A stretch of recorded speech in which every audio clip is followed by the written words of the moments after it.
जी students, आज का हमारा वन क्लास की इस्लामियत का टॉपिक है रहमतुल लिल आलमीन और हम इसकी रीडिंग करेंगे हज़रत जिब्राईल अलैहिस्सलाम आए से लेकर हिदायत अता फरमा तक। हज़रत जिब्राईल अलैहिस्सलाम आए और आप सल्लल्लाहु अलैहि वसल्लम से अर्ज़ की कि अगर आप हुक्म दें तो मैं ताइफ के लोगों को तबाह कर दूं। लेकिन आप सल्लल्लाहु अलैहि वसल्लम ने फरमाया, नहीं, मैं अल्लाह से दुआ करता हूँ कि ऐ मेरे अल्लाह, इन लोगों को हदायत अता फरमा। बेटा इतनी आज की हमारी रीडिंग है। इसमें क्या हुआ कि जब आप सल्लम पर ताइफ के लोगों ने पत्थर बरसाए तो वहाँ पर कौन आया? हज़रत जिब्राईल अलैहिस्सलाम आए और आप सल्लल्लाहु अलैहि वसल्लम से अर्ज़ की कि अगर आप हुक्म दें तो मैं ताइफ के लोगों को तबाह कर दूं। लेकिन आप सल्लल्लाहु अलैहि वसल्लम ने अल्लाह से दुआ की कि ऐ मेरे अल्लाह, इन लोगों को हदायत अता फरमा।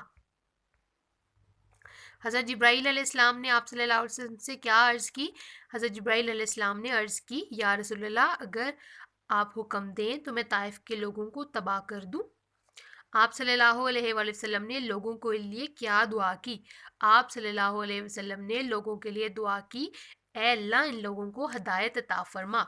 हज़रत जिब्राईल अलैहिस्सलाम ने आप सल्लल्लाहु अलैहि वसल्लम से अर्ज़ की कि अगर आप हुक्म दें तो मैं डैश के लोगों को तबाह कर दूं, ताइफ के लोगों को तबाह कर दूं। आप सल्लल्लाहु अलैहि वसल्लम ने लोगों के लिए दुआ की कि ऐ अल्लाह, इन लोगों को अता फरमा पानी, खाना या हिदायत। हिदायत